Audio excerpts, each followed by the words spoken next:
There's a lot of really interesting scandals, but Lady Elizabeth Holland, in the early 1790s, she went with her much, much older husband.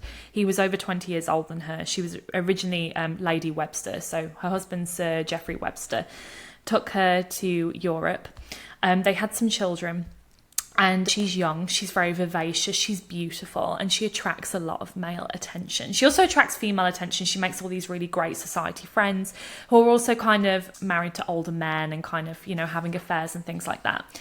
And she ends up having an illegitimate daughter called Harriet Frances with Thomas Pelham, who's actually one of her husband's political advisors. And she ends up faking Harriet's death. To try and keep her from Webster. So it's a little bit of a tangled story. So she gives birth to Harriet in Florence, but the timeline means that her husband's not suspicious. I mean, he may well have known, but it could have been his daughter. But then she meets somebody else. She meets Henry Fox, who was 3rd Baron Holland, and he's the nephew of Charles James Fox, Earl Grey. And she falls completely in love with him. Now, she ends up getting pregnant by him. And there is no way in question that it could be her husband's child because her husband has left. So she's in fear. She knows she has to go back to England. She knows as soon as she goes back, her husband will initiate divorce proceedings from her. And she really does not want to let go of her daughter, Harriet. So what she decided to do was to fake Harriet's death. So she was still on the continent. Her husband was back in England. She was there with her 2 elder sons, Webster's children, and they were travelling to Medina. She sent the sons ahead, kept Harriet back, and said that she had measles, which was something that people would have really worried about back then in terms of an illness. Harriet was completely fine, and what she ended up doing was taking a trusted maid, asking her to take Harriet to Hamburg, where she went dressed in boys' clothes. And Lady Holland instead filled her violin case with rocks and pillows, sent it to the British consul as a coffin that supposedly had Harriet's body in it, and said that her daughter had died. Now, she got away with this for a little while.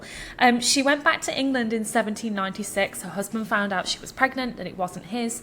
They began divorce proceedings. She ends up having to give him most of her income, and she had a lot of family income. Her family had Jamaican slave plantations.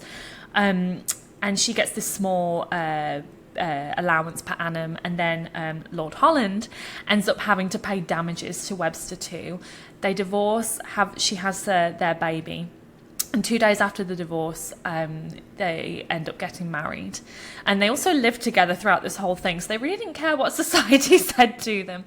But then in 1799 it comes out that Harriet's actually alive and well, and Webster fights her for custody and wins Harriet's custody. And actually, there's quite a tragic end to this in terms of for Webster. So he ends up actually in 1800, so just a year after this, he ends up committing suicide because he racks up huge gambling debts post-divorce and kind of the toll that the custody battle and everything took on him. Harriet goes to live with her mother, who is now Lady Holland, and she lives a very happy life with Lord Holland, and they run this kind of high society salon.